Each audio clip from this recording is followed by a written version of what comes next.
கவனிச்சு ஆமா. பார்த்தீங்கன்னா, ஒவ்வொரு நாளுமே இந்த சோஷியல் இன்ஃப்ளூயன்சஸ் எவ்வளோ ஆகுது. இங்க வீட்ல இருக்கும்போது ஒரு மாரி இருப்பாங்க. வெளிய போயிட்டு வந்தா, மற்றவங்களுடைய கருத்தெல்லாம் திணிச்சுக்கிட்டு தான் உள்ள குழந்தைங்களோட மனசுல இருக்குதுன்னு ஓட வீட்டுக்கு வராங்க. கரெக்ட். அத நம்ம கூர்ந்து கவனிச்சோன்னா, உங்களுக்கு வந்து அந்த ஒரு வித்தியாசம் புரியும்.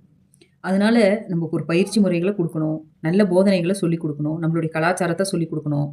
மன நிறைவா, சந்தோஷமா வாழும்போது மனசு நல்லா இருக்கா? குழந்தைங்கள முதல்ல என்ன கேட்கணும், சந்தோஷமா இருக்கியாப்பா? ஹேப்பியா இருக்கீங்களா? உங்களுக்கு என்ன பிடிக்குதோ செய்யுங்க. நல்லா பயிற்சி பண்ணுங்க. எக்சர்சைஸ் பண்ணுங்க. என்ன வேணுமோ, உங்களுக்கு பிடிச்சதே என்ன வேணுமோ செய்யுங்க. ஆனா, மனச எப்படி அமைதியா வச்சுக்கிற கலைய சொல்லிக் குடுத்துட்டு, நீங்க படிப்ப அப்புறமா நீங்க அதுக்கப்புறம் கூட எடுத்து வைங்க.